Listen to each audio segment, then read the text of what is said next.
BioRhythms is brought to you by KRT LLC, providing full-service tank cleaning, painting, fire watch, and shipboard maintenance for marine, industrial, government, and commercial businesses. The KRT website is www.k-r-t-llc.com, and you can call them at 757-228-3452. KRT LLC, your leading provider in quality shipboard solutions. Hi, I'm Terrance Afer-Anderson, and this is BioRhythms. If you had a voice that could stop traffic, what would you do? Who would you be? What would you become? What would you do professionally? Well, I have a man here that's going to tell you how you can do all of those things. A very, very good friend of mine. My guest today is Mr. Michael LeMelle. Mm-hmm. How you doing, brother? I'm well, brother. It's always my pleasure. Always.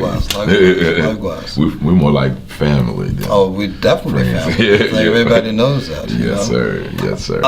So we talk about how long we've known one another. Let's go back. Let's take the Wayback Machine. You two have another thing about the Wayback Machine. All right. But let's take that and go back to when we first met. We were talking about that earlier. You think you had seen the show that I'd done? Yes, sir. I think it was it must have been something with On Cue. You had a company called On Cue Productions, and it was in the early '80s. And I was about 35. I was going to say you were already an adult. Oh, shut up! I was in my 30s. But I saw you in a few productions and was very intrigued. One being Soldier's Play. A Soldier Story. I directed that. Right. Yeah, it actually was a Soldier Story. Was the name of it. That was your company doing the show, and it was your work. Okay, but we're here to talk about you. Okay. And I remember seeing you in something with Children's Comedy Factory. Oh yeah, that's going way back. It's going way back. As a matter of fact, I just like to say that because we just lost Margie Day recently, and she was an iconic figure in the music world, and personally for me, giving me one of the people instrumental in my professional start. Now she ran Center Stage. She ran Center Stage, and which the Children's Comedy Factory was born out of Center Stage. Productions. You used to perform with Center Stage. I did. Yeah, I have quite a bit. I'm mistaken. I was thinking that I had first seen you with the Children's Comedy Factory, but it may have been Center Stage. It was, and because I remember you were very. Yes, I was, and we had the practices. The practices were being held at Norfolk State in the Fine Arts Building, and for Center Stage. For Center Stage. Okay. And but we performed at Chrysler Museum. Right. And quite a few other places, and I was touring my first time in New York performing. It was with Center Stage. What was that? What was the show? We were doing Get On Board Little Children. Okay. And it was a collage of pieces about the Underground Railroad and the African American experience, from trying to runaway slaves and such. And it was called Get On Board Little Children, and I played a couple of different slaves, and then I also played Levi Coffin, which is a white abolitionist, and it had all the makeup. Kind of reminds you of a Dave Chappelle skit or Eddie Murphy playing these characters. But it was very good. It was wonderful as a child to be encouraged to be free to express.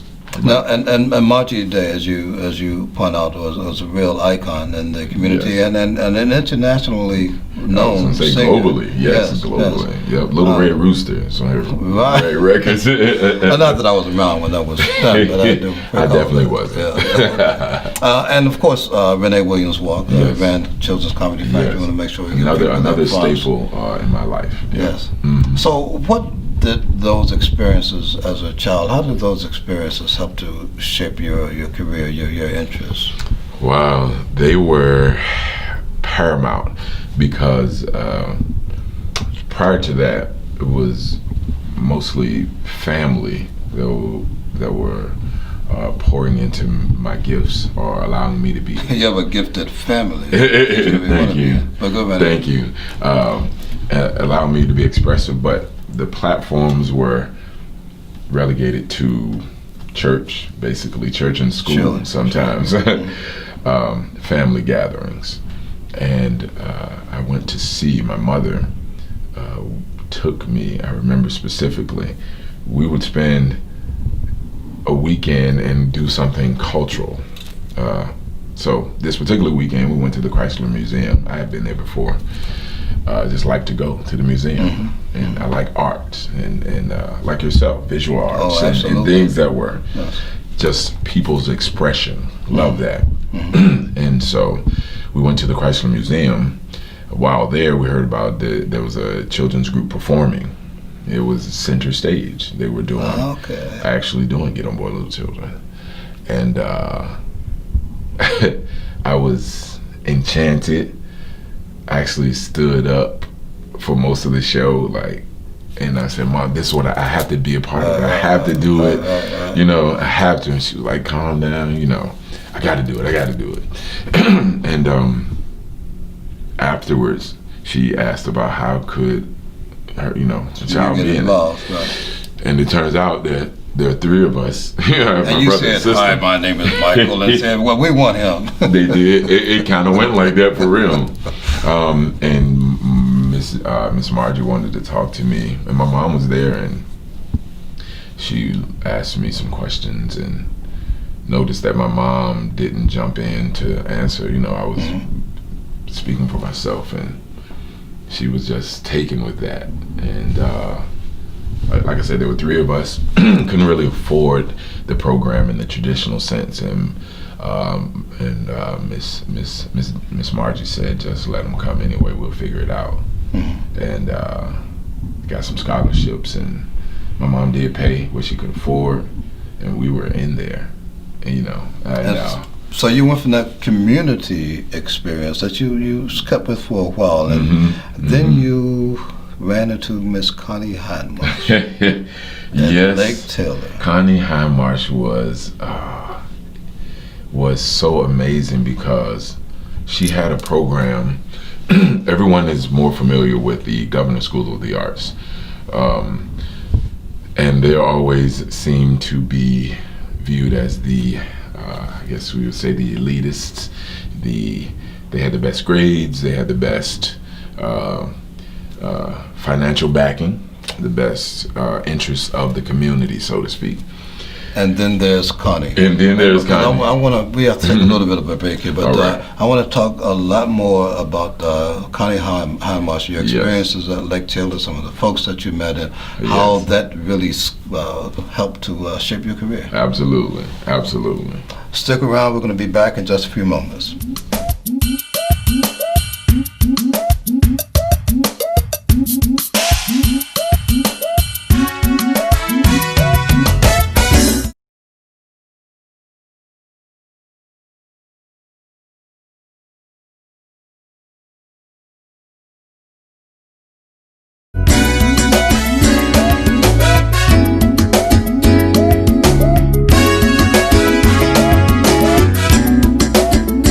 Choices, chances, and consequences. The decisions that you make or don't make, they're going to affect your future. Welcome back to BioRhythms, brought to you by KRT, Tank Cleaning with a Woman's Touch. Talking to a good friend of mine, Mr. Michael LeMelle. When we left, we were talking about your experience at Lake Taylor High School with the one and only Connie Hindmarsh. Yes, Connie Hindmarsh. She was so instrumental in shaping the performer that I have become, and I love her for it. We were a ragtag bunch over there at Lake Taylor, and the outcast, if you will, and she saw in us a greater thing and helped us to reach it and pull it out. She was amazing for that. Just simply amazing. And I've had the good fortune of working with several other folks that were not teens when I worked with them, but right. but very young. Yes, sir. Still very young. Yes, sir. Yourself, of course, and Tori Russell, James Cooper, and Terrell Guy. Yes. You mentioned. Yes, they were all there, and we have tremendous friendships, which have become family. We're all family, and every one of them, even every one of the names you just mentioned, are all performing right now. Oh yeah. And some we didn't mention, and they are from Broadway to television to Terrell just posted that he won a jazz artist of the year or something in Philly. Yes. So my hats off to all of my fellow what do you repertoryites. What do you think made that so special? I know Connie was a gel, but yes, the common interest of being allowed to express through the medium of the arts, and someone allowing us to do that and seeing greater in us, and helping us to see greater in ourselves. She saved lives. The program literally saved some lives and helped to develop some lives, and it should be the arts do that anyway. The arts at large, they do that, whatever your choice of medium, whether it be playing an instrument or just even the spoken word.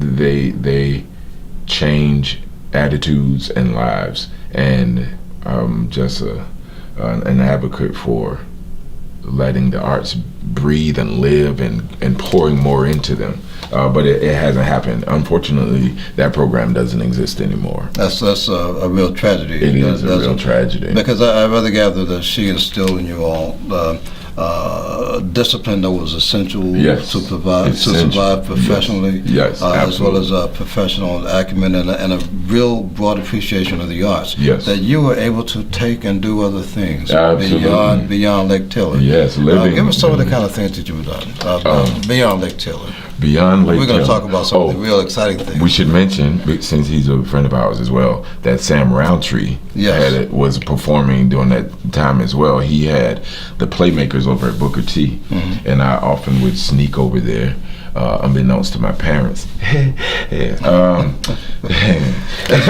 okay. To go over there and be under his tutelage as well. Another centerpiece in the arts community, and for the generation, I guess what they were, an icon. X by then. Yes, absolutely, in his own right. He actually wrote pretty much single-handedly the curriculum for the arts program over at Booker T, which is it's the academy now, the Arts Academy.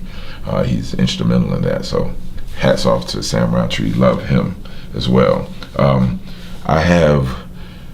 After the high school experience, I know you went to Hampton for a little while, but the pull was irresistible. Yes. I was already, working and making some money doing the things that people were going to get an education for.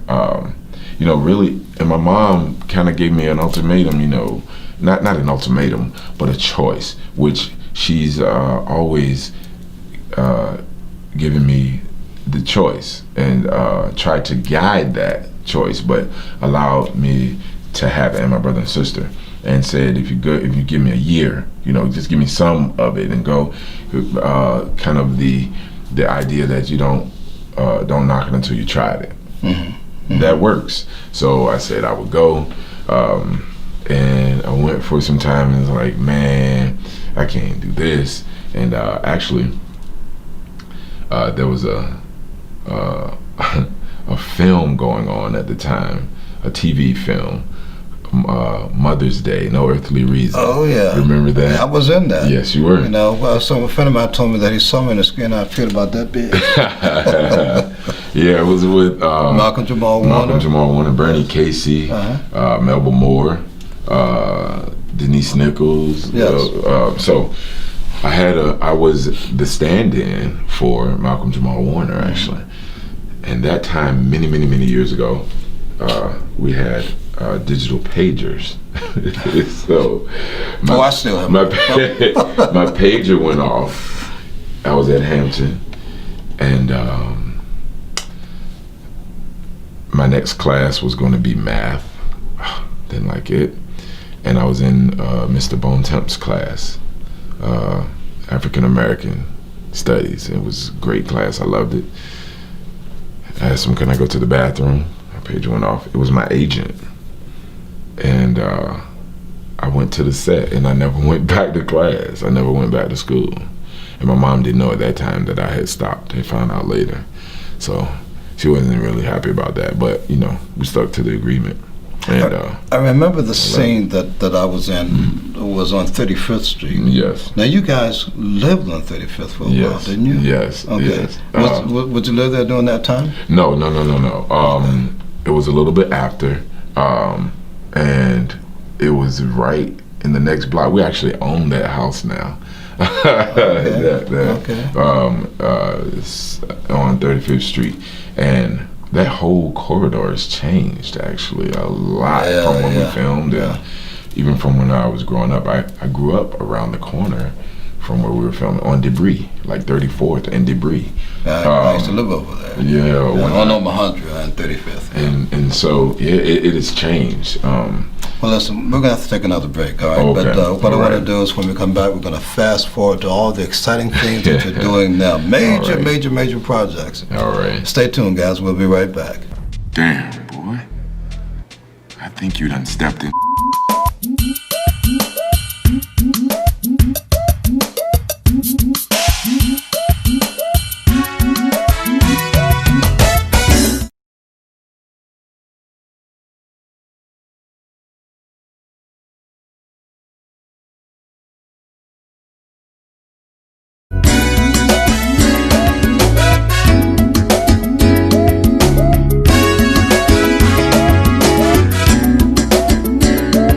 Because I don't know what you'll do, I'll do anything to get rid of you. And I'm not alone. If you thought the world was against you before you joined the gang, you'll know it is after you join. Gangs, no peace, no rest, no love, no acceptance, no life. Gangs, no way. So, there were some things that you did along your career that took you to that point where you could be cast in a movie directed by Meg Ryan and featuring Meg Ryan and Tom Hanks and Sam Shepard and so forth. One of those things is one of my favorite pieces, and we're going to find that, where you played a Grenadian revolutionary. Yes, it was Untold Stories of the Navy SEALs. It was a series, and you were actually in it and featured as well. we were on the same thing. I had a small role. I got to look like this. Okay. Actually, but you had speaking. We actually, which is kind of, you know, on TV. I had to. I can't say the pleasure, right? I can't say the pleasure of assassinating you, but yes, my character. You just kill your friends, or me and Rod Suter. Kill them all. Yep, I killed them all. Who else was that? Was it Lucius Bennett or somebody? I think it was somebody like. Yeah, it was one other person. Yeah, there were four of us. Killed them all. Yes. I'm going to remember that. Well, that was a good piece. I think we're going to have to find a clip of that. We'll find it. These are the untold stories of the Navy SEALs. October 1983, Grenada. The Caribbean island was in chaos. A military coup had overthrown the government and taken over the island.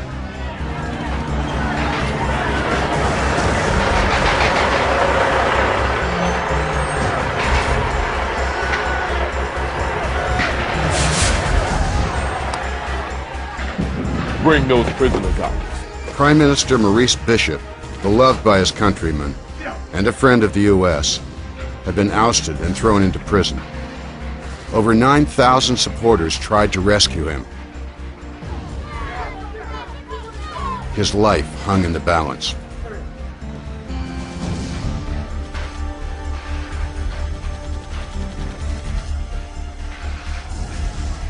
Leading the coup was General Hudson Austin, a ruthless protege of Fidel Castro.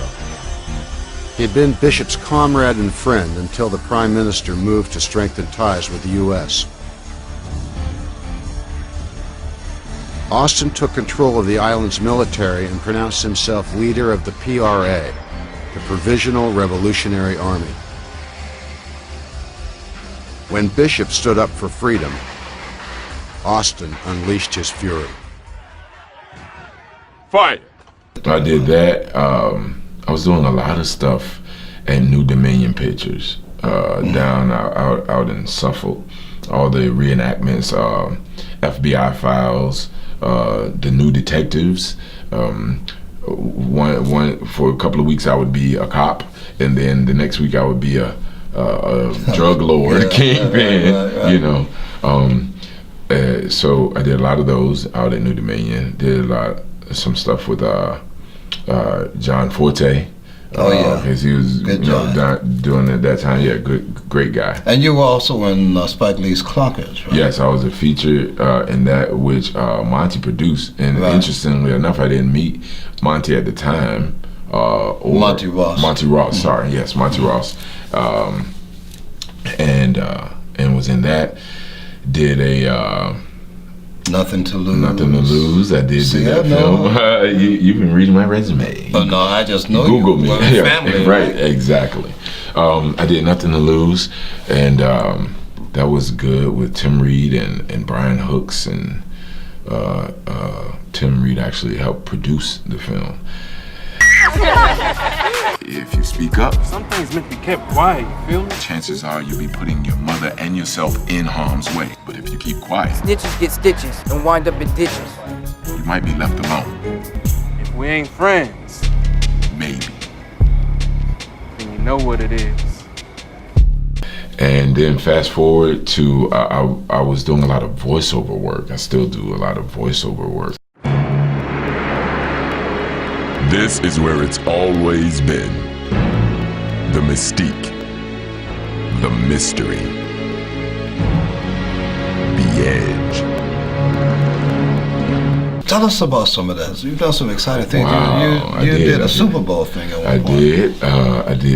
I did for Popeye's Chicken, Cox Cable, Dollar Tree. I've been doing recently the Pac-12 football conference, college football, do it for Fox and ESPN. Welcome to the Pac-12. So that's me doing that. And I've done all these wonderful things with voiceovers. Did some stuff for Disney a few times. The commercials, not cartoons. I really want to get into that next, doing cartoon voiceovers. Well, unfortunately, we're about to run out of time. So All right. Can you give the name of your website? I can. It's my name, Michael LeMelle. Okay. MichaelLeMelle.com. And I owe that to a dear friend of mine, Sean Whitaker, for his company. Direct to You. They've been doing Alley Street Media. They've been doing this stuff. But mostly, I wanted to say thank you to Michelle Gilliam and Fair and Worthy Consulting. She's been managing. She was instrumental in me getting the job with Meg and them, because I was in LA at the time, and she made that happen. So yes, thank you, Michelle. We're gonna have to bring you. We're gonna have to bring you back, Mike. Thank you so Thank very you for much having for me. coming and talking to us today. Thank you for having me. I We're gonna appreciate get it. together and do something. We'll be on camera again. Yes. Thank you guys soon. for joining us as well. This has been BioRhythms.